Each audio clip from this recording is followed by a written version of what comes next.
देखिए, आप लोगों को कल पढ़ाया गया था प्रिज्म से अपवर्तन, और उसमें आपको विचलन कोण का फॉर्मूला आपको प्राप्त हुआ था। ये आपको डेल्टा, देखिए आप डेल्टा इक्वल टू आपने लिखा था आई प्लस ई और माइनस ए, जहां पर आई क्या है आपको बाबू, आपतन कोण है, ई क्या है आपको, निर्गत कोण है। उसी तरह से ए कोई पूछ दिया आपसे तो बोलिएगा प्रिज्म का कोण है। हम लोग अब शुरू करेंगे कि न्यूनतम हमें विचलन कोण प्राप्त करना है, मतलब डेल्टा कम से कम जो है ना, डेल्टा एन न्यूनतम विचलन कोण हमारा कितना प्राप्त होगा। इसके लिए बाबू प्रिज्म जो है पतला से पतला लेना पड़ेगा, मतलब प्रिज्म जितना ही पतला होगा उतना ही आपको न्यूनतम विचलन कोण आपको प्राप्त होगा। क्लियर है?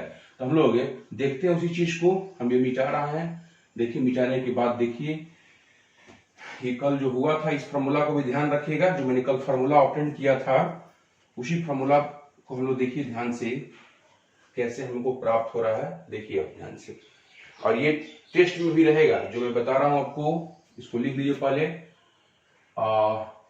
पतले प्रिज्म, हेडिंग दे दीजिए आप लोग, पतले प्रिज्म में न्यूनतम विचलन कोण, न्यूनतम विचलन कोण,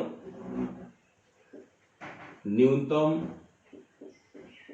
विचलन कोण, हम लोग पतले प्रिज्म में देखेंगे बाबू न्यूनतम विचलन कोण, पतले प्रिज्म में न्यूनतम विचलन कोण देखेंगे हम लोग। देखिए अब ध्यान से हम लोग बारी बारी से देखते हैं पतले प्रिज्म में, एक स्टेप वाइज देखते हैं बाबू। देखिए ध्यान से आप लोग, न्यूनतम विचलन कोण, इसको दिखाना होगा तो डेल्टा एम से आप दिखा सकते हैं। मतलब जब पतला प्रिज्म लेंगे बाबू तो उस समय हम लोग विचलन कोण जो प्राप्त करते हैं, जैसे डेल्टा का फॉर्मूला यहां प्राप्त किए थे, वो कम से कम में प्राप्त होगा। तो लेकिन पतला प्रिज्म जब लीजिएगा, जितना ही पतला प्रिज्म होगा, मतलब एंगल, ये एंगल ऑफ कोण जो बताए थे आपको, एंगल ऑफ प्रिज्म, या कहिए कि प्रिज्म का जो कोण था ये वाला, ये काफी छोटा जब होगा, पतला होगा तो काफी छोटा होगा। जब ये छोटा होगा तो सब का सब जितना भी एंगल आप देख रहे हैं ये सब हमें छोटा ही प्राप्त होगा। क्लियर है? तो अब हम लोग लगाते हैं बाबू, पहले हम लोग देख रहे हैं पतले प्रिज्म में न्यूनतम विचलन कोण, ठीक है, यही हमारा हेडिंग है। अब हम लोग देखते हैं बारी बारी से इस प्रकाश किरण के लिए जो हवा से प्रिज्म में प्रवेश कर रहा है, मतलब इस स्थिति में इस बिंदु पर हम लोग क्यू बिंदु पर देखते हैं, बिंदु क्यू पर, अब लिख रहे हैं बाबू बिंदु क्यू पर, ये आपतन बिंदु है, बोलिए बिंदु क्यू, जहां पर प्रकाश की किरण पी क्यू आपतित हो रही है। हम लोग बिंदु क्यू पर देख रहे हैं पहले, तो बिंदु क्यू पर बाबू देखो ध्यान से, हम लोग क्या स्नेल का नियम लगा सकते हैं क्या? स्नेल के नियम से बिंदु क्यू पर, स्नेल के नियम से, यार फॉर्मूला बताइए तो स्नेल का नियम बाबू, यार फॉर्मूला बता दीजिए स्नेल का नियम, बोलिए जल्दी, स्नेल का नियम से फॉर्मूला बताइए।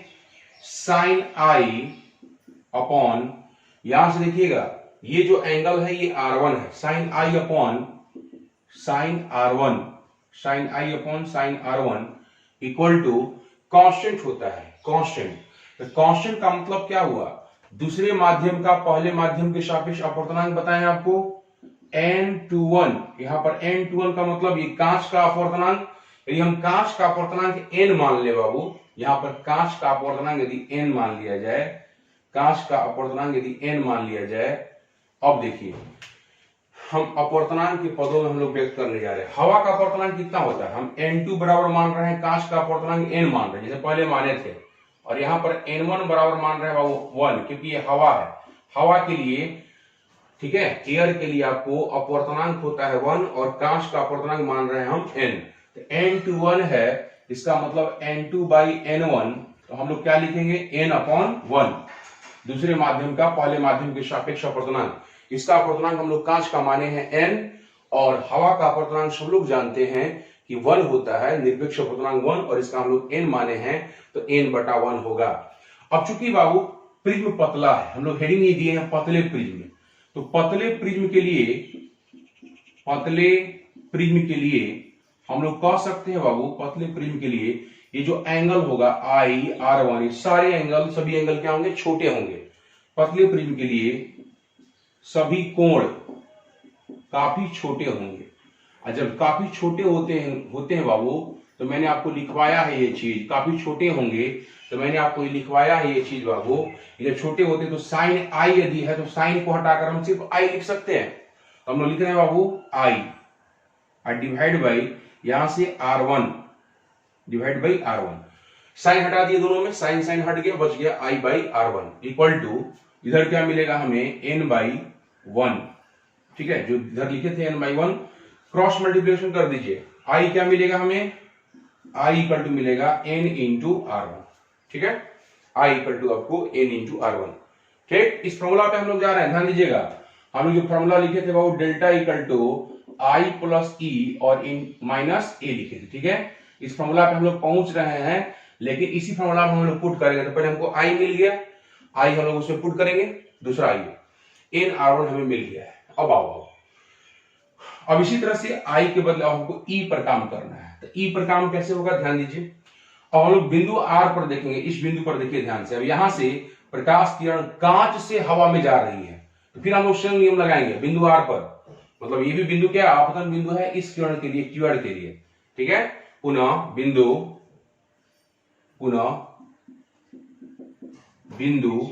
R पर हम लोग बिंदु R पर देखते हैं बाबू।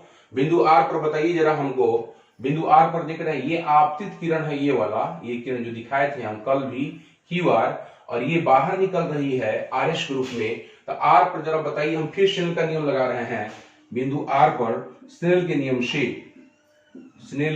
नियम से बता दो। फिर हम लिखने जा रहे हैं, देखिए यहां से ऐसे जा रहा है कांच से हवा में, तो आपतन कोण हो गया R2, कल हमने दिखाया था। इस एंगल को, ये आपतित किरण और ये अभिलंब, इसके बीच बनने वाला कोण जो R2 था, ये आपको आपतन कोण की तरह यहां काम करेगा। मतलब sign R2 divide by sine R2 लिखे बाबू, और डिवाइड बाई यहां से जो कोण निकला है बाबू, ये किरण निकला है, यह अपवर्तित किरण है।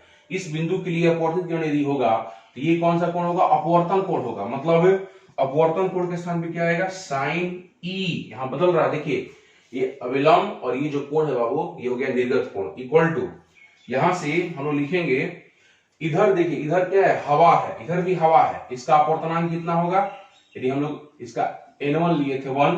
अब तो बताइए, अब हम लोग क्या करेंगे, ये अब दूसरे माध्यम ये हो गया और पहला माध्यम ये हो गया, दूसरे माध्यम के सापेक्ष पहला माध्यम का देखेंगे हम लोग, तो क्या 1/n लिखेंगे हम लोग। अब लिखेंगे बाबू, उल्टा चल रहे हैं हम लोग, n1 क्योंकि दूसरा माध्यम में भी ये हो गया और ये पहला माध्यम क्या है, ये है, इसका हम उल्टा लिख सकते हैं यहाँ पे 1/n। जब यहाँ पर n था, अब उल्टा काम हो रहा है, हवा का कांच के सापेक्ष लिखाएगा 1/n। यहाँ पे कांच का हवा के सापेक्ष था, और इस यहाँ जो किरण निकल रही है इसके लिए हवा का कांच के सापेक्ष हम लोग देखेंगे तो ये पलट जाएगा। यहाँ पर n लिखाया था वो n/1, यहाँ पे 1/n। पुनः हम लोग क्या लिख सकते हैं बाबू, सब कोण जो है काफी छोटे हैं। ठीक है, पतले प्रिज्म की अवस्था में सभी कोण काफी छोटे होंगे।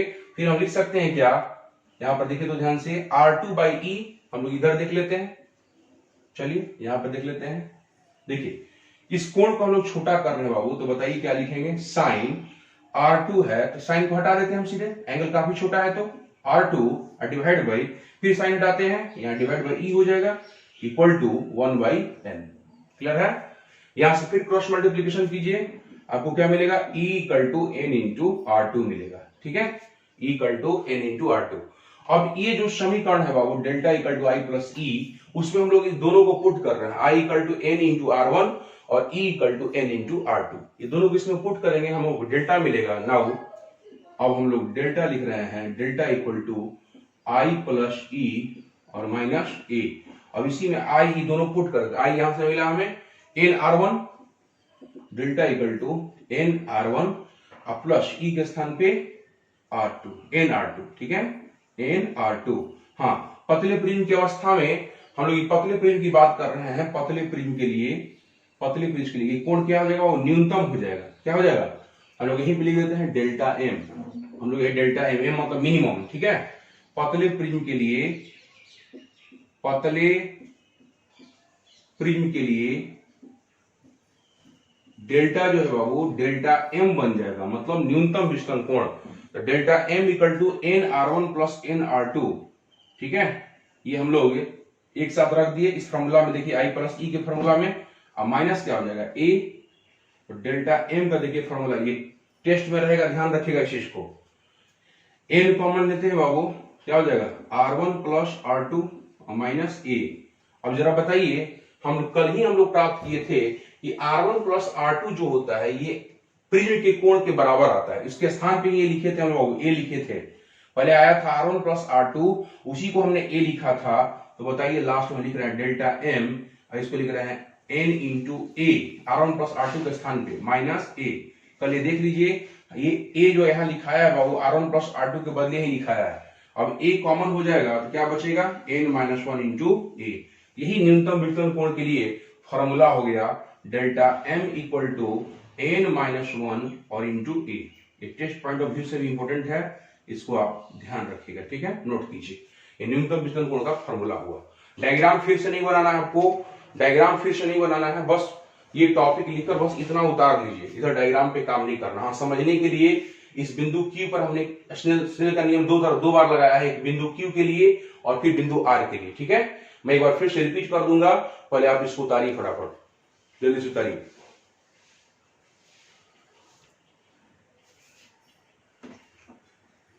कहीं पर कोई डाउट है तो पूछ सकते हैं आप। डायग्राम को फिर से नहीं उतारना है, सिर्फ इसको बनाइए, इसको उतारिए। और हेडिंग देखिए, आप पतले प्रिज्म हम लोग देख रहे हैं, न्यूनतम विचलन कोण का फॉर्मूला ये होता है delta M equal to N minus one. पतले प्रिज्म की अवस्था में आपको न्यूनतम विचलन कोण प्राप्त होगा और ये हमारा डेल्टा एम का फॉर्मूला है।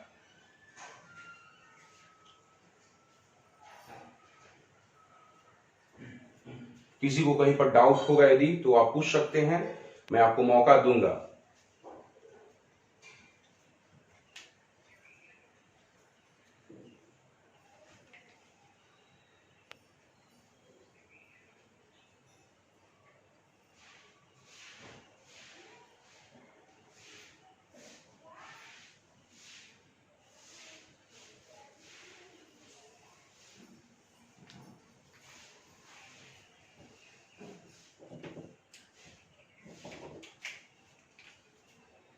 जल्दी कीजिए, हम थोड़ा सा हिंग डाल लेते हैं।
किसी को कहीं डाउट है बाबू तो पूछ सकते हैं आप।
हो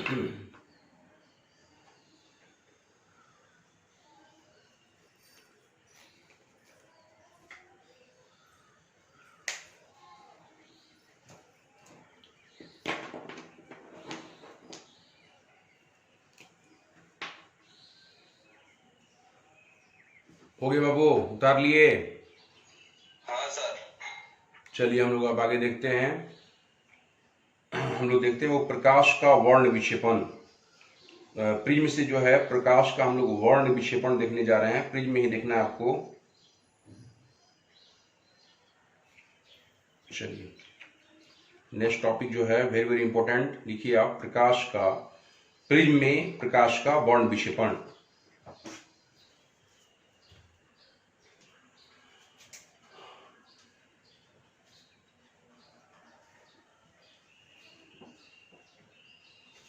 ठीक है, इसको मिटा रहे हैं हम लोग।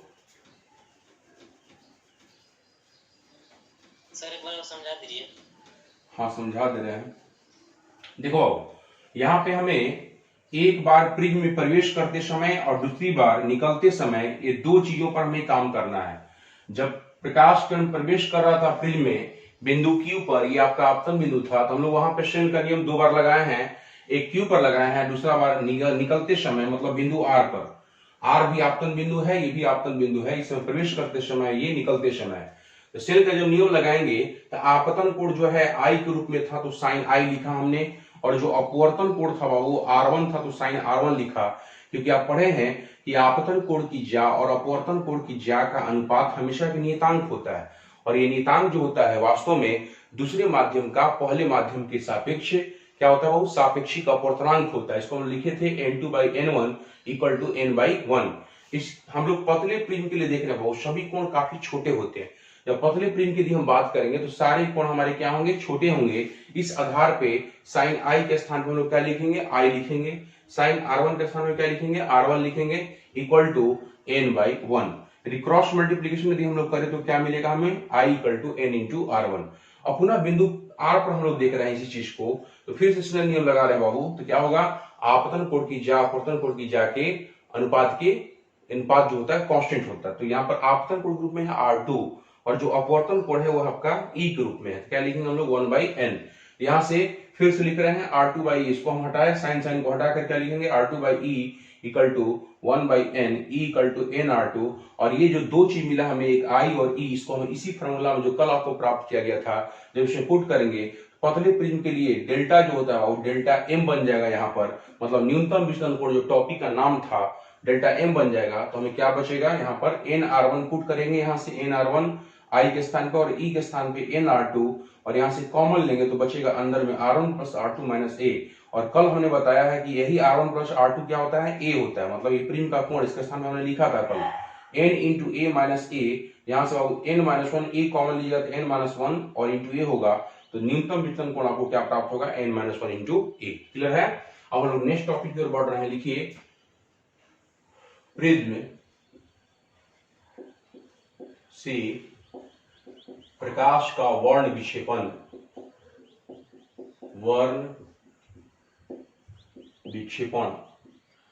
ठीक है, हेडिंग दीजिए आप लोग, प्रिज्म से प्रकाश का वर्ण विक्षेपण। प्रिज्म से प्रकाश का वर्ण विक्षेपण हम लोग देखते हैं, प्रकाश का वर्ण विक्षेपण। चलो इसको मिटा देते हैं हम, और कुछ मान के चलिए आपको वर्ण विक्षेपण जो है बाबू थोड़ा सा बेस होगा इसके लिए। अब हम लोग यहां थोड़ा सा समझते हैं बढ़िया से। पहले हमने एक प्रिज्म बनाया, ठीक है। अब प्रिज्म का मतलब आपके दिमाग से निकल गया वो कंफ्यूजन, ये प्रिज्म का मतलब त्रिभुज नहीं होता है। एक्चुअली ये रखने पर डिपेंड करता है, कैसे रखा गया प्रिज्म को उसके अनुसार डायग्राम बनाया जाता है। देखो बाबू, ये वर्ण विक्षेपण का जो कॉन्सेप्ट है, ये सबसे पहले जो है न्यूटन साहब जो है इन्होंने इसकी खोज की थी, वर्ण विक्षेपण की। देखिए उन्होंने, कहानी थोड़ा सुन लीजिए, उसके बाद आपको पता चल जाएगा इसके बारे में। उन्होंने क्या किया बाबू, एक कमरे में विश्राम के दौरान जब विश्राम कर रहे थे तो उनका खिड़की दरवाजा सब बंद था, और दरवाजे के या खिड़की के पतला एक दरार, खिड़की में जो पतला दरार था बाबू, उससे जो है श्वेत प्रकाश उनके कमरे में प्रवेश कर रहा था और उनको ऐसा लगा कि कहीं पर उनको रंगीन टाइप का कोई धब्बा दिखाई दिया पर्दे पर बाबू, ठीक है। तो उनको लगा कि जरूर ये रंगीन टाइप का जो धब्बा दिखाई दे रहा है, ये जरूर इसके पीछे कुछ ना कुछ कॉज है, श्वेत प्रकाश के साथ कुछ जरूर एक घटना घटती है, तभी हमारा रंगीन पट्टी या रंगीन जो धब्बा उत्पन्न हो रहा है उसके पीछे एक जरूर फिजिकल कॉज घटित हो रहा है। और उस कॉज के पीछे वो पड़ गए, उस घटना के पीछे पड़ गए हो कि ये घटना वास्तव में है क्या। तब खोज करते करते उनको फाइनली प्राप्त हुआ, उस रास्ते में जो पतला प्रकाश पुंज आ रहा था पतली दरार से, उस रास्ते में उन्होंने क्या किया था, एक प्रिज्म रख दिया था। और प्रिज्म के रखने के बाद उन्होंने देखा कि 7 अलग अलग रंगों की एक खूबसूरत पट्टी पर्दे पर प्राप्त हो रही है। पर्दे पर जब खूबसूरत 7 रंगों की पट्टी प्राप्त हो रही थी तो काफी देखकर गदगद हुए और उनको अंदर से और ज्यादा रुचि जगी, इसके बारे में थोड़ा सा इन्वेंशन और किया जाए। तो जो प्रिज्म जो है, प्रिज्म, कुछ लोग सवाल ये भी उठा सकते हैं कि हो सकता है कि प्रिज्म में ही एक खासियत हो कि प्रिज्म ही रंग पैदा करता हो, 7 रंग अलग अलग जो पैदा हो रहा है वो प्रिज्म में पैदा करता होगा। तो न्यूटन ने इसको प्रमाणित किया कि नहीं, ये प्रिज्म पैदा नहीं करता, ये रंग ये श्वेत प्रकाश में पहले से ही मौजूद होते हैं 7 रंगों के रूप में, और फिर इन 7 रंगों को हम आपस में मिलाते हैं तो श्वेत प्रकाश हमें प्राप्त होता है। तो देखिएगा डायग्राम को हम लोग समझते हैं बाबू। श्वेत प्रकाश जो है, हम लोग श्वेत प्रकाश, ध्यान दीजिए, ये प्रिज्म में हमारा, इसका नाम भी देना है, दे दीजिए ABC। यहां से एक श्वेत प्रकाश बाबू हम लोग भेज रहे हैं, श्वेत प्रकाश यहां से आपतित करा रहे हैं प्रिज्म पर।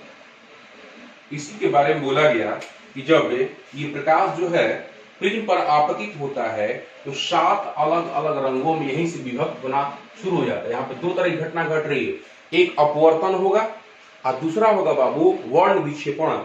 वर्ण विक्षेपण मतलब अलग अलग वर्ण जो है बट जाना, विभक्त हो जाना, 7 अलग अलग भाग में विभक्त हो जाना। सबसे ऊपर आपको जो है बाबू ये वर्ण विक्षेपण में सबसे मुड़ने के लिए सब मुड़ेगा, सबसे ऊपर होता है लाल रंग, ठीक है। और सबसे नीचे जो है बैगनी रंग होता है, बैगनी, सबसे नीचे बैगनी कलर होता है। ये 7 अलग अलग रंगों में विभक्त होती है इस तरह से। और इसका मतलब इसमें बीच में और भी रंग है, यह मत समझिएगा कि सर यहाँ पे कोई रंग नहीं है, क्या रंग है बाबू, ठीक है। ये 2 ये हो गया, उसके बाद 3 4 5 6, ठीक है, 1 7, गिन लीजिए, 5 2 7, ये 7 कलर जो है बाबू यहाँ पे रहते हैं। अब सब हम दिखा नहीं रहे हैं, 7 कलर जो है बाबू यहाँ पे रहते हैं। और उसके बाद फिर से यहाँ प्रिज्म से बाहर निकलने के बाद एक बार और डेविएशन होता है। यहाँ पे पर्दा लगा देते हैं, इस पर्दे पर देखिए एक खूबसूरत पट्टी प्राप्त होती है। ये हमारा पर्दा है, देखिए यहाँ पर एक खूबसूरत पट्टी प्राप्त होती है। यहाँ से प्रकाश किरणें सब निकलकर अपवर्तित होकर पुनः एक बार और अपवर्तन होगा और ये मुड़कर ये पर्दे पर आपतित होती है। इसका मतलब ये मत समझिएगा मैं 2 ही किरण दिखा रहा हूं, इसका मतलब ये मत समझिएगा कि सिर्फ 2 ही होता है, ठीक है बाबू, गिजमिजा जाएगा, इसीलिए मैं उतना ये सब नहीं दिखा रहा हूं। इसका मतलब यहाँ पर देखिए यहाँ पे 7 कलर है बाबू, ये रेड है, ठीक है, ये रेड भी, आप फॉर्मूला याद रखिएगा, सबसे नीचे वायलेट, भी मतलब बैगनी, हिंदी में लिखना है तो बै मतलब बैगनी, और इसमें लिखना है तो ला कर दिए, ला मतलब लाल। देखिए बैजानी पीनाला मैं आपको याद करवाऊंगा, यहाँ पे फिर से जामुनी मतलब इंडिगो, हिंदी में इसको जा से, ठीक है। उसके बाद बी को आप नीला कहते हैं, ठीक, उसी तरह से जी को हरा कहते हैं, ग्रीन, ठीक है। उसी तरह से वाई को पीला कहते हैं, और तब आपको यहां से बाबू ओ, उसके बाद यहाँ पे ओ मतलब नारंगी, ठीक है। और सबसे जो ऊपर में है इसको हम रेड, सबसे ऊपर क्या होता है, रेड कलर होता है सबसे ऊपर। थोड़ा सा और ऊपर दिखा देते हैं ताकि स्पष्ट आपको दिखे,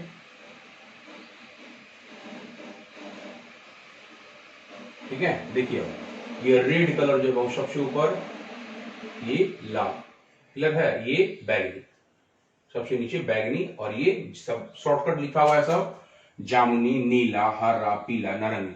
इसको बैजानी पिनाला ट्रिक पर इसको याद रखना है। हिंदी में बैजानी पिनाला और इंग्लिश में इसको विब्ग्योर पे, बैजानी पिनाला और इंग्लिश में उसी को हम लोग विब्ग्योर पर याद रखेंगे, विब्ग्योर पर। ठीक है, तो पहले हम लोग वर्ण विक्षेपण के बारे में, पहले घटना के बारे में लिखते हैं, क्या है वर्ण विक्षेपण, तब उसके बाद लिखिएगा, इसको डायग्राम बनेगा। लिखिए आप वर्ण विक्षेपण, इसकी परिभाषा पहले लिख लीजिए, तब डायग्राम बनेगा। लिखिए आप, श्वेत प्रकाश, श्वेत प्रकाश,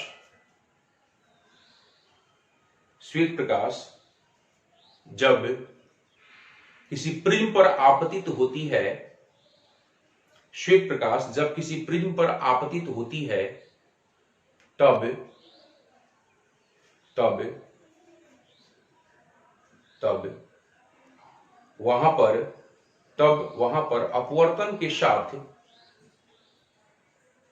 वहां पर अपवर्तन के साथ, अपवर्तन के साथ, वहां पर अपवर्तन के साथ वह सात अलग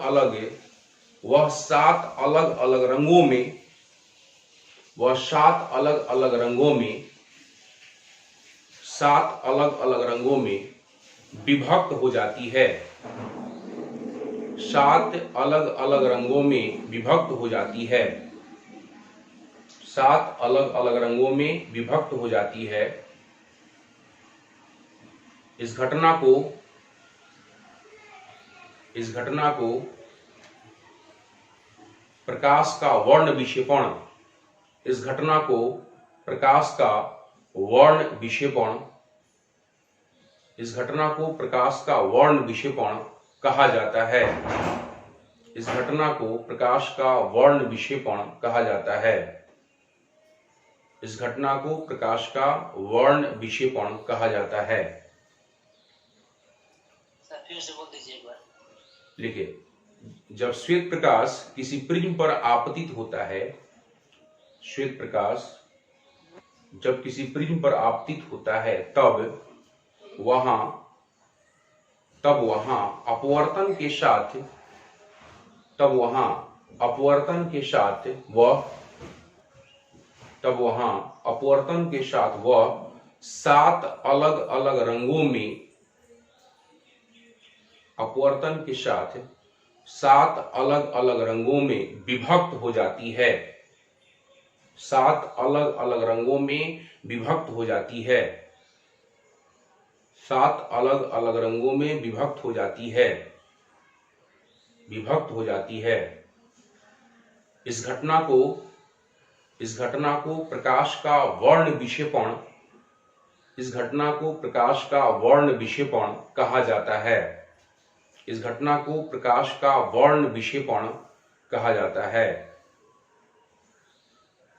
ठीक है, पैराग्राफ चेंज कर लिखिए जस्ट नीचे, उसके जस्ट नीचे पैराग्राफ चेंज करके लिखिए, वर्ण विक्षेपण, वर्ण विक्षेपण के बाद, वर्ण विक्षेपण के बाद, वर्ण विक्षेपण के बाद पर्दे पर सात अलग अलग रंगों की, सात अलग अलग रंगों की एक खूबसूरत, सात अलग अलग रंगों की एक खूबसूरत पट्टी, सात अलग अलग रंगों की एक खूबसूरत पट्टी प्राप्त होती है, खूबसूरत पट्टी प्राप्त होती है, जिसे स्पेक्ट्रम कहा जाता है, जिसे स्पेक्ट्रम कहा जाता है बाबू। इसी को बोलते हैं हम लोग, ये जो सात अलग अलग रंगों की जो खूबसूरत पट्टी प्राप्त हुई है, इसी का नाम है स्पेक्ट्रम। इसी को क्या बोलते हैं हम लोग? स्पेक्ट्रम, या हिंदी में इसी को बोला जाता है वर्णपट, मतलब रंगों की पट्टी। क्लियर है? इसी को बोला जाता है वर्णपट या स्पेक्ट्रम। ठीक है, डायग्राम बनाओ तो बाबू, डायग्राम दिखाइए आप लोग, डायग्राम दिखाइए फटाफट।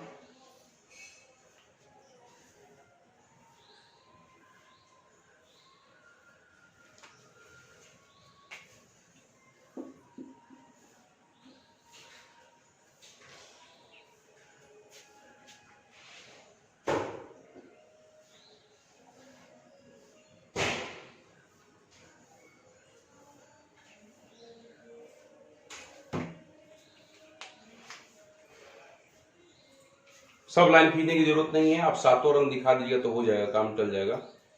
सातों रंग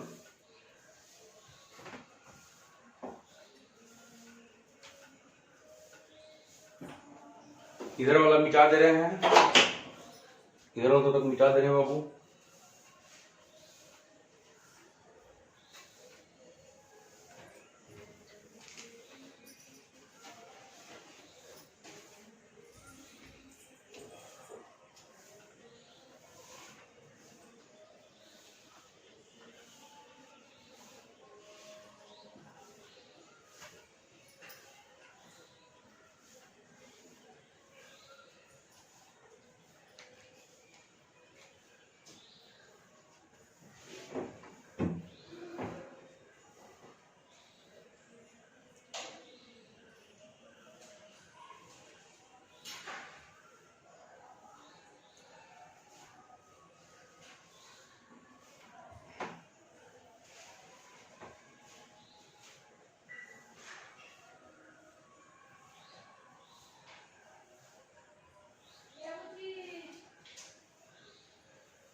इसमें कोई डाउट नहीं होना चाहिए, सिंपल टॉपिक है, सबको समझ में आना चाहिए चीज।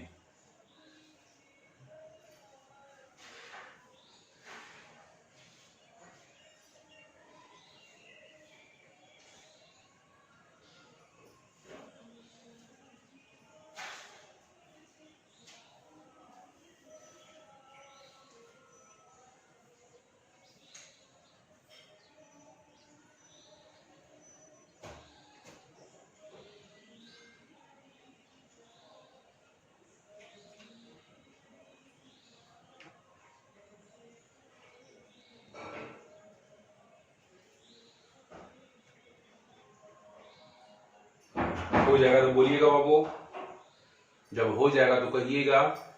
हो गया सर। उतार लिए, स्क्रीनशॉट भी ले सकते हैं आप। चलिए देखिए, समझते हैं आप। नेक्स्ट देखिए, अब यहां से एक सवाल उठा कि जो रंग जो पैदा हो रहा है, 7 रंग जो पैदा हो रहा है, हो सकता है कि ये प्रिज्म ने पैदा किया हो, लेकिन न्यूटन साहब ने कहा कि नहीं, ये प्रिज्म पैदा नहीं करता, बल्कि ये श्वेत प्रकाश में ही 7 रंग पहले से ही मौजूद रहता है। ठीक है, तो ये 7 रंग जो पहले से मौजूद होता है बाबू, ये 7 रंग जो है श्वेत प्रकाश में मौजूद होता है, बस प्रिज्म के अंदर जो है ये 7 रंग अलग अलग रूप में बढ़ जाता है। क्यों पैदा होता है ये स्पेक्ट्रम, क्यों पैदा होता है, 7 अलग अलग रंग की पट्टी क्यों प्राप्त होती है, इसका भी मैं एक मजेदार कारण बताऊंगा। लेकिन सबसे पहले हमको ये देखते हैं, न्यूटन ने जो कहा ये बात, दुनिया वालों ने सवाल उठाया कि हो सकता है, हम कैसे माने आपकी बात कि श्वेत प्रकाश में मौजूद है, हो सकता है कि प्रिज्म पैदा कर रहा हो। न्यूटन ने प्रयोग के द्वारा इस बात का स्पष्टीकरण किया था कि ये प्रिज्म पैदा नहीं करता, ये रंग प्रिज्म पैदा नहीं करता, बल्कि ये श्वेत प्रकाश में ही मौजूद होता है। इसके लिए उन्होंने क्या किया, एक और प्रिज्म लिया और इसको उल्टा व्यवस्थित किया, इसका ठीक उल्टा व्यवस्थित किया बाबू। जब यहां से 7 रंग में विभक्त हुआ है और उसको उल्टा यदि हम व्यवस्थित करें, एक और प्रिज्म लेकर इसका ठीक उल्टा रखेंगे तो उल्टा काम करेगा। इसका काम था विभक्त करना, था उसका काम होगा एक साथ मिला देना।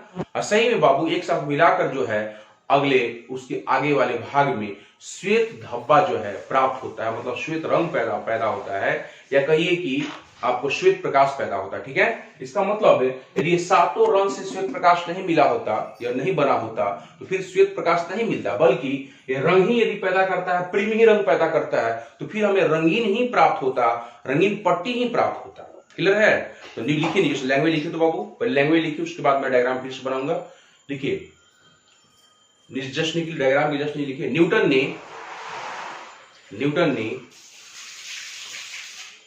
ने अपने प्रयोग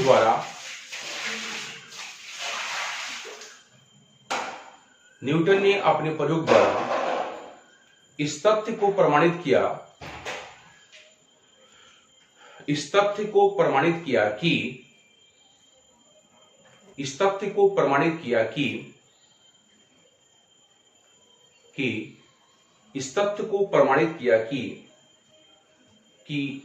7 रंग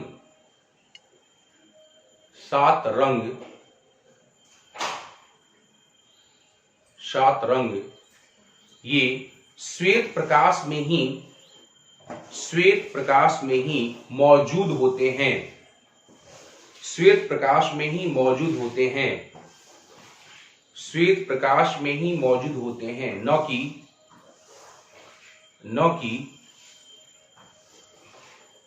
कि यह प्रिज्म उत्पन्न करता है, न कि यह प्रिज्म उत्पन्न करता है, न कि यह प्रिज्म उत्पन्न करता है, न कि यह प्रिज्म उत्पन्न करता है। क्लियर बाबू? इसका ये कारण नहीं है कि प्रिज्म उत्पन्न करता है, ये श्वेत रंग जो है बाबू श्वेत प्रकाश में ही मौजूद होता है। लिखिए, लेकिन न्यूटन ने उसी में लिखिए बड़ी पाई के बाद न्यूटन ने इसे प्रमाणित करने के लिए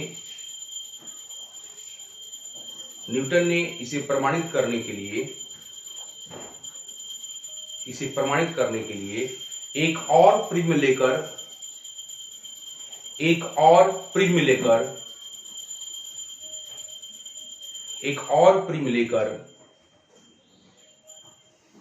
पहले प्रिज्म के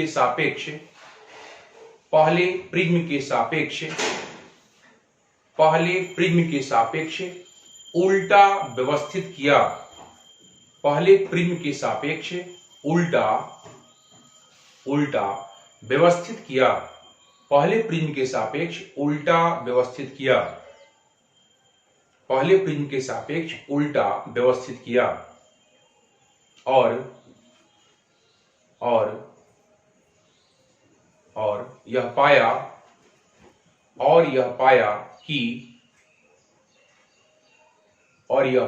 कि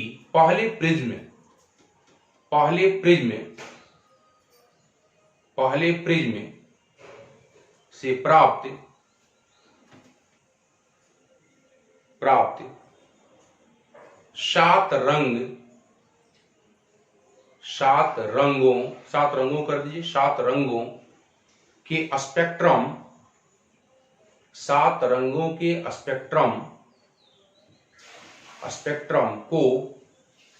सात रंगों के स्पेक्ट्रम को जब दूसरे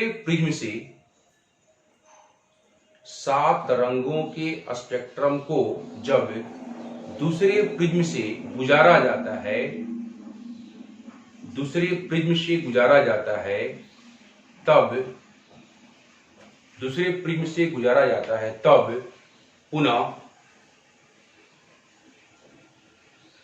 पुनः पर्दे पर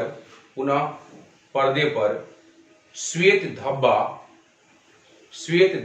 अर्थात श्वेत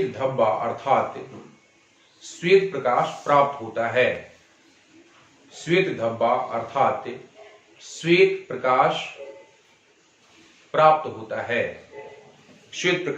होता है। डायग्राम देखो बाबू, फिर से हम लोग ये जो 7 रंग दिखाए हैं बाबू, अलग अलग जो रंग है, हम इसको दूसरे प्रिज्म से गुजार रहे हैं। देखिएगा ध्यान से, पहला प्रिज्म जैसे है वैसे रहने देना है, इसका ठीक उल्टा हम लोग व्यवस्थित करने जा रहे हैं। अब ठीक उल्टा इसको हम व्यवस्थित करने जा रहे हैं।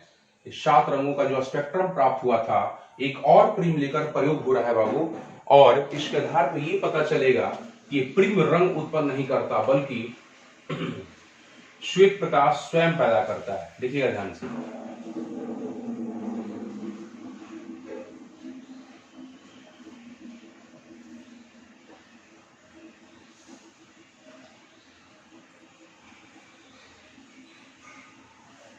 ये हमारा प्रिज्म है, ठीक है। इसका ठीक उल्टा व्यवस्थित किया गया है। इसको जब उल्टा व्यवस्थित किए हैं बाबू, तब जरा बताइए हमें, ये जो 7 रंग जो प्राप्त हुआ है, ये स्पेक्ट्रम इस पर हम गिरा रहे हैं।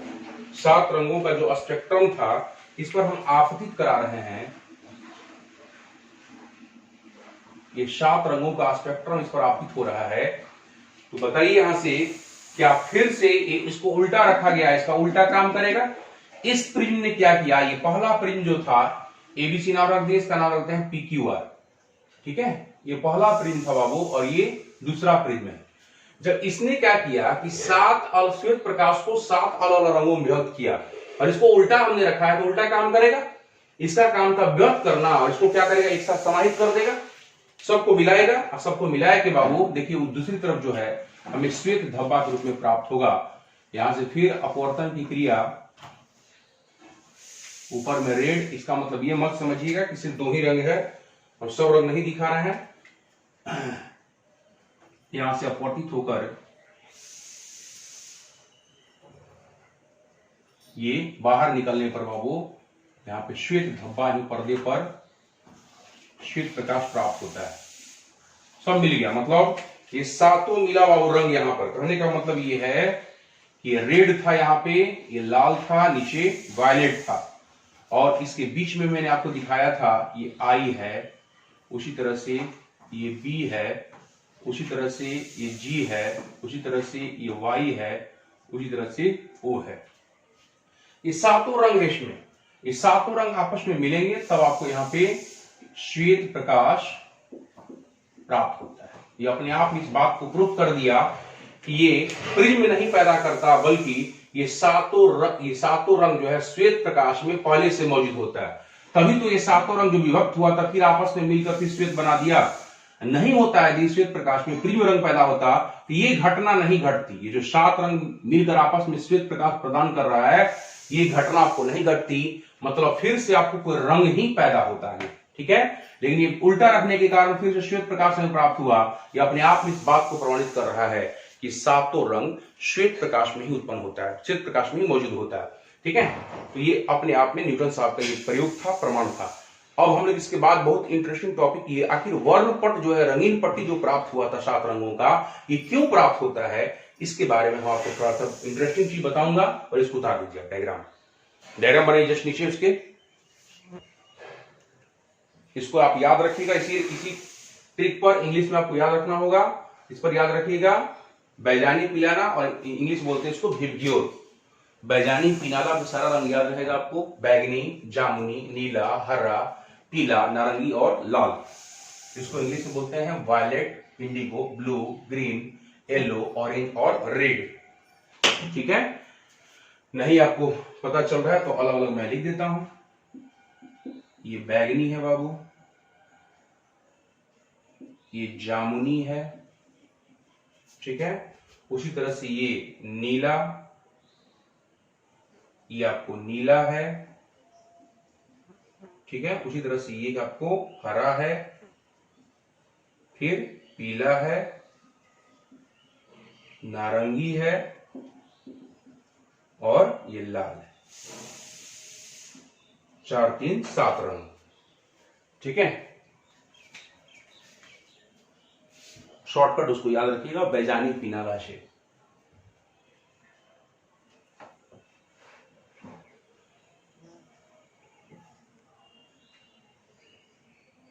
जब प्रिज्म से अपवर्तन की क्रिया होती है तो सब बेस की ओर मुड़ते हैं, आधार की ओर मुड़ते हैं, आधार की ओर विचलन होता है।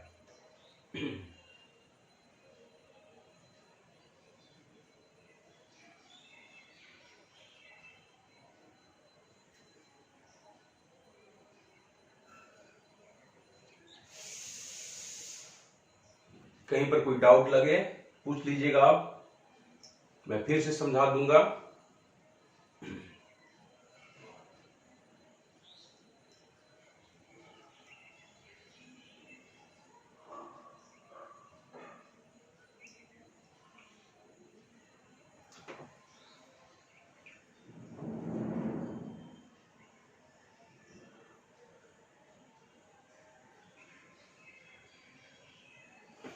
ये हो जाएगा तो अगला हेडिंग बनाइएगा बाबू, वर्णपट या स्पेक्ट्रम। स्पेक्ट्रम जिसको हम हिंदी में क्या बोलते हैं बाबू, वर्णपट की उत्पत्ति का कारण। क्या कारण है भाई कि वर्णपट पैदा होता है? उत्पत्ति का कारण हेडिंग दे दीजिएगा आप लोग। इसके बाद स्पेक्ट्रम क्यों पैदा होता है, आखिर वर्णपट क्यों पैदा होता है, देखिए बहुत इंटरेस्टिंग है, समझ में आएगा आपको।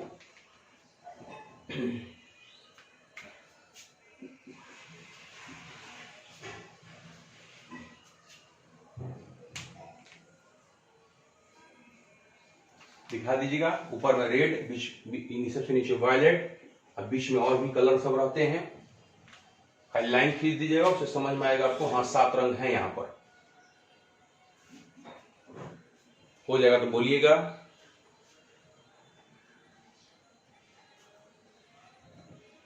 हो गया सर। ये हेडिंग दीजिए आप लोग, स्पेक्ट्रम की उत्पत्ति का कारण। स्पेक्ट्रम की उत्पत्ति का कारण।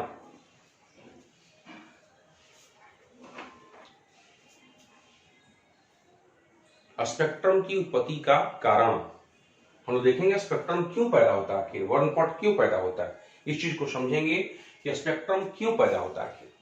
ठीक है, चलिए सुनिए, आप समझिए ध्यान से, वर्णपट क्यों पैदा होता है। इस 7 को जो अलग अलग रंग दिख रहा है, ये क्यों पैदा होता है। मैं एक फॉर्मूला लिख रहा हूं, ध्यान दीजिएगा आप लोग। हम लोग लिख रहे हैं बाबू एक फॉर्मूला, एन को तो अपवर्तनांक के लिए आप दिखाते हैं, एन इक्वल टू हम लिख रहे हैं A plus B by lambda square. ठीक है, आप लोग पूछिए कि सर ई कौची लिख दिया, ई कौची है। ठीक है, पूछिए, आप लोग पूछिए कि सर ये कौची लिखे हैं। तो कौची लिखे हैं मतलब इसे याद रहेगा आपको, इसका नाम ही है बाबू, जो पूछे हैं आप कौची लिखे हैं सर, इसका नाम है कॉचीज इक्वेशन, कौची का समीकरण। ठीक है, एक वैज्ञानिक थे, ये आप लोगों को हालांकि सिलेबस में नहीं है, नहीं पढ़ना है, बस इसके आधार पर मैं इसकी व्याख्या कर रहा हूं। उत्पत्ति का कारण क्या है, ये व्याख्या आपको समझ में आएगा। देखिए, ये है अपवर्तनांक, ये वाला अपवर्तनांक है बाबू, और लेमडा क्या है बाबू, तरंग दैर्घ्य। लेमडा क्या है, तरंग दैर्घ्य। बोलिए, लेमडा क्या है बाबू, तरंग दैर्घ्य। और ए और बी जो होते हैं बाबू, ये अचर होते हैं, कांस्टेंट होते हैं, ए बी कांस्टेंट होते हैं। ठीक, इसका मतलब ये है, अपने आप में दिख रहा है कि अपवर्तनांक उसके लिए ज्यादा होगा जिसका लेमडा कम होगा, लेकिन लेमडा नीचे वो भी स्क्वायर के साथ है। इसका मतलब नीचे जो भाग में डिवाइड में है, इसके साथ उल्टा रिलेशन है। लेमडा यदि ज्यादा तो उसके लिए अपवर्तनांक कम, और लेमडा जिसका कम उसके लिए अपवर्तनांक ज्यादा। ये कॉचीज का समीकरण ही अपने आप इस बात को इंडिकेट करता है। देखिए, बटा में क्या है, नीचे क्या है, लेमडा, और इधर एन है। तो लेमडा मतलब तरंग दैर्घ्य, जिसका तरंग दैर्घ्य ज्यादा उसके लिए अपवर्तनांक कम। अब आइए, 7 रंग है बाबू, श्वेत प्रकाश में 7 रंग। हमें ये बताइए कि सबसे ज्यादा तरंग दैर्घ्य किसका होता है 7 रंगों में, बोलिए जल्दी। लाल रंग का होता है, सबसे ज्यादा तरंग दैर्घ्य होता है लाल रंग का। लाल रंग का तरंग दैर्घ्य सबसे ज्यादा होता है, इसका मतलब उसके लिए अपवर्तनांक का मान सबसे कम। देखिए, आप फार्मूला बता रहा है, समीकरण बता रहा है कि जिसके लिए तरंग दैर्घ्य सबसे ज्यादा उसके लिए अपवर्तनांक सबसे कम। और ये बताइए कि बैगनी का जो तरंग दैर्घ्य है वो क्या होता है, सबसे ज्यादा कि सबसे कम, सबसे कम होता है। तो जिसका तरंग दैर्घ्य सबसे कम उसके लिए अपवर्तनांक सबसे ज्यादा होगा ना। जिसके लिए तरंग दैर्घ्य सबसे कम उसके लिए अपवर्तनांक सबसे ज्यादा, और जिसके लिए तरंग दैर्घ्य सबसे ज्यादा उसके लिए अपवर्तनांक सबसे कम होगा। अब बताइए, अपवर्तनांक कम होने से और ज्यादा होने से क्या फर्क पड़ता है, क्या प्रभाव पड़ेगा, आप खुद बताइए। मान लीजिए हम कह रहे हैं कि प्रिज्म में प्रकाश प्रवेश कर रहा है, प्रिज्म में प्रकाश प्रवेश कर रहा है। मैंने आपको बताया था कि यदि मान के चलिए हम लोग निर्वात में यदि बात करते हैं तो सभी तरंगदैर्घ्यों के लिए, सभी तरंगदैर्घ्य जितने भी तरंगदैर्घ्य हैं, जैसे लाल है, जितने भी रंग हैं, लाल है, बैजानी जितने भी रंग है, सब रंग, विबग्योर, बैगनी हो, जामुनी हो, नीला हो, हरा हो, पीला हो, लाल हो, नारंगी हो, ये सब का सब निर्वात में एक ही चाल से चलता है, 3 × 10⁸ मीटर पर सेकंड। बेसिक पॉइंट याद रखो बाबू, जिसमें हम प्रकाश के लिए याद कीजिए, उसमें पॉइंट खोजिएगा आप, ये मिलेगा आपको। मैंने वहां लिखवाया है कि निर्वात में सभी रंगों की चाल जो होती है, सभी तरंगदैर्घ्य की प्रकाश की चाल जो होती है, सब एक ही होती है, 3 × 10⁸ मीटर पर सेकंड। लेकिन यदि किसी माध्यम में हम बात करें तो अलग अलग तरंगदैर्घ्य की चाल अलग अलग होती है। ये पॉइंट जाके बेसिक पॉइंट में जाके पूछिएगा, जब मैंने आपको लिखवाया था हेडिंग दिवाकर कि प्रकाश से संबंधित मुख्य बिंदु, उसमें एक पॉइंट आपको ये मिलेगा जरूर कि अलग अलग तरंगदैर्घ्य के लिए हमें प्रकाश की चाल क्या होती है किसी माध्यम में। तो प्रिज्म क्या है बाबू, एक माध्यम है कि निर्वात है, जल्दी बोलो। ये प्रिज्म क्या है, एक माध्यम है। इस माध्यम के लिए हम बात करें, ये माध्यम है बाबू, ये माध्यम है। इसमें जब प्रकाश प्रवेश करेगा, श्वेत प्रकाश में 7 गो रंग है, 7 रंग इसमें घुस गया भीतर। तो बताइए कि लाल रंग के लिए जरा बताइए, जिसका तरंगदैर्घ्य कम रहेगा उसके लिए अपवर्तनांक क्या होगा, सबसे तरंगदैर्घ्य जिसका ज्यादा होगा उसका अपवर्तनांक कम, जिसका तरंगदैर्घ्य कम होगा उसके लिए अपवर्तनांक ज्यादा होगा, जिसके लिए तरंगदैर्घ्य ज्यादा होगा उसके लिए अपवर्तनांक कम, और जिसके लिए अपवर्तनांक कम उसके लिए तरंगदैर्घ्य ज्यादा होगा। समझ रहे बात। तो देखिए ध्यान से, लाल रंग का तरंगदैर्घ्य सबसे ज्यादा होगा उसके लिए अपवर्तनांक सबसे कम। तो अपवर्तनांक सबसे कम होगा बाबू, तो सबसे तेज चलेगा कि सबसे स्लो चलेगा, ये बताइए हमको। अपवर्तनांक ही घट गया जिसके लिए, याद कीजिए, जिसके लिए अपवर्तनांक ज्यादा होता था, अपवर्तनांक यदि बढ़ता था तो चाल घट जाता था प्रकाश का, और जिसके लिए अपवर्तनांक कम होता था उसके लिए चाल आपको बढ़ जाता था। सीधी सी बात है, बोलिए। मान लीजिए हम कहें कि हवा में प्रकाश की चाल ज्यादा होगी कि पानी में ज्यादा होगी, तो आप जानते हैं कि पानी में अपवर्तनांक जो है हवा के सापेक्ष क्या होती है, ज्यादा होती है। पानी में प्रकाश की चाल क्या होती है, हवा के सापेक्ष ज्यादा होती है। तो आप बताइए कि पानी का अपवर्तनांक क्या होता है, ज्यादा नहीं होता हवा से? हवा से पानी का अपवर्तनांक ज्यादा होता है कि नहीं होता, बताइए। तो पानी में जब अपवर्तनांक ज्यादा होगा तो प्रकाश की चाल क्या होगी, उसमें घटेगी कि नहीं घटेगी? तो हमको बताइए कि लाल के लिए जो अपवर्तनांक क्या है हमारा, कम है। लाल के लिए अपवर्तनांक कम है तो तेज चलेगा कि स्लो चलेगा, बताइए। लाल रंगवा जो है, ललका रंगवा जो है, तेज चलेगा कि स्लो चलेगा? तेज चलेगा। लाल रंग तेज चलेगा, तो तेज चलेगा बाबू। तो बताइए कि उसको विचलित करना आसान है कि कठिन है? अब मान लीजिए कोई गाड़ी आ रही है उधर से चलकर, या आप बंदूक से गोली छोड़ दिए, ओकरा में हाथ लगाकर चाहिएगा विचलित कराइए तो हिलना होने जो आसान है क्या? जो तेज चाल से चल रहा है उसको विचलित करना आसान है कि साइकिलिया जो स्लो गति से आता है और हैंडलवा धर घुमा देते हैं आप, कोई स्लो गति से कोई चीज आता है और धर घुमा देते हैं, डायरेक्शन चेंज कर देते हैं, उसको विचलित करना आसान है कि लाल रंग को विचलित करना आसान? ये तेज गति जो चल रहा है उसको विचलित करना आसान है, ये बताइए हमें। किसको आसान है? जो स्लो चल रहा है बाबू उसको विचलित करना आसान है, जो तेज गति से चल रहा है उसको विचलित करना बहुत कठिन है। क्लियर है? तो सबसे तेज कौन चलता है, लाल, और सबसे स्लो कौन चलता है, बैगनी। तो लाल जो है इसको विचलित करना आसान नहीं है, और सबसे आसान काम है बैगनी को विचलित करना। सबसे ज्यादा विचलित कौन होता है? यदि हम स्पेक्ट्रम में कहें, श्वेत प्रकाश प्रवेश करता है, सबसे ज्यादा विचलित कौन होता है, बैगनी। इसीलिए तो बैगनी जो है आधार सबसे नीचे होता है, ये विचलित होकर सबसे नीचे होता है, और ललका सबसे ऊपर। ये भी विचलित हुआ है, ये भी विचलित हुआ है, लेकिन सबसे ज्यादा कोई विचलित पूछेगा आपसे, देखिए यहाँ पे सबसे ज्यादा विचलन यहीं से, देखिए यहाँ पर किसका होता है, बैगनी का होता है विचलन, ठीक है, और सबसे कम लाल का होता है। क्लियर है? यही कारण है कि स्पेक्ट्रम में सब अलग अलग रंग का जो है ना अलग अलग विचलन प्राप्त करता है, क्योंकि चाल ही अलग अलग हो जाती है, और इस कारण से सबसे ऊपर लाल और सबसे नीचे बैगनी प्राप्त होता है। क्लियर है? तो आप लैंग्वेज लिख लीजिए, इसको लैंग्वेज में लिखवा देते हैं, इस चीज को सिर्फ लैंग्वेज ही लिखवाना है और कुछ नहीं। इसको जिसको लिखने का मन करे ऊपर में इसको लिख लीजिए, या साइड में कहीं लिख लीजिए, साइड में समझने के लिए अपने लिखिए। लिखिए हमें ज्ञात है, जस्ट लिखिए, हमें ज्ञात है कि किसी माध्यम में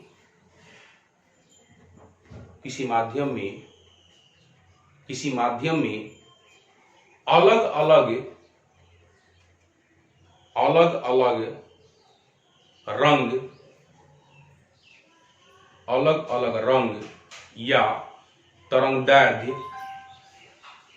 अलग रंग या तरंगदैर्ध्य, अलग अलग रंग या तरंगदैर्ध्य की प्रकाश, अलग अलग रंग या तरंगदैर्ध्य की प्रकाश की चाल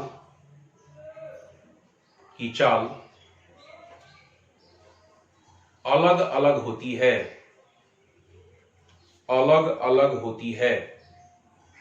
चाल अलग अलग होती है, क्योंकि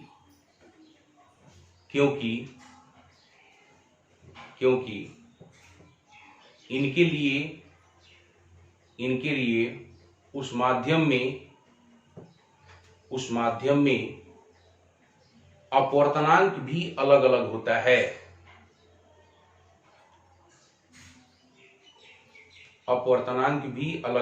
है, देखिए इस समीकरण को देखिएगा ध्यान से, इसके लिए देखिए तरंगदैर्ध्य अलग अलग, तो ये भी बदलेगा, आपको अपवर्तनांक भी बदलेगा, अलग अलग होता है। क्लियर है? उसके बाद लिखिए हमें यह भी ज्ञात है, उसी में लिखिए हमें यह भी ज्ञात है, अपवर्तनांक भी अलग अलग होता है। अब पैराग्राफ चेंज करके लिख सकते हैं आप, अपवर्तनांक भी अलग अलग। इसके बाद लिखिए पैराग्राफ चेंज करके, हमें यह भी ज्ञात है कि श्वेत प्रकाश में मौजूद, हमें यह भी ज्ञात है कि श्वेत प्रकाश में मौजूद सातों रंगों में सबसे ज्यादा तरंगदैर्ध्य लाल का, सबसे ज्यादा तरंगदैर्घ्य लाल का एवं सबसे कम बैंगनी का होता है। सबसे कम बैंगनी का होता है। सबसे अधिक लाल का एवं सबसे कम बैंगनी का होता है। सबसे कम बैंगनी का होता है। इस वजह से प्रिज्म के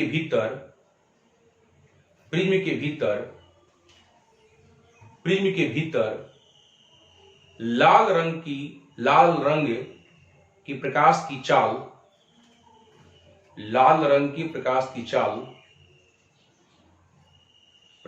चाल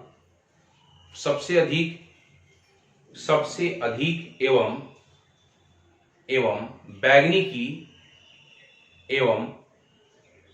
की लाल रंग की प्रकाश की चाल सबसे अधिक एवं बैंगनी की सबसे कम होती है। सबसे कम होती है। फलतः खड़ी पाई के बाद फलतः लाल रंग का विचलन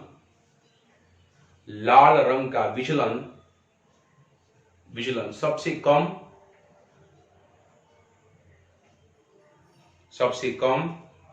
एवं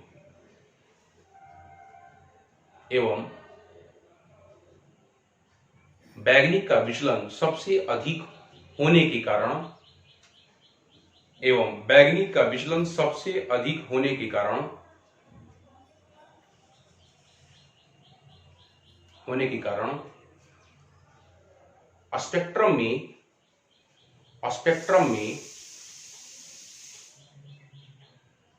स्पेक्ट्रम में सबसे ऊपर लाल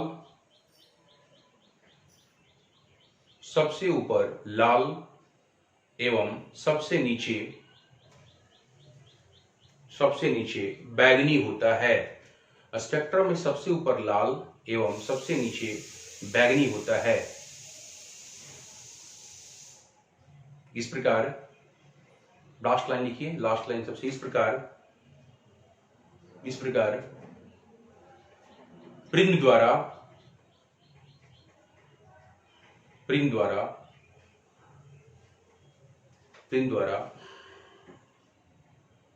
श्वेत प्रकाश में मौजूद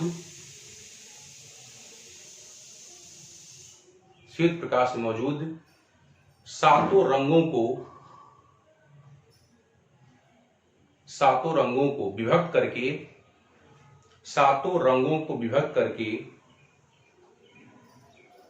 स्पेक्ट्रम की उत्पत्ति होती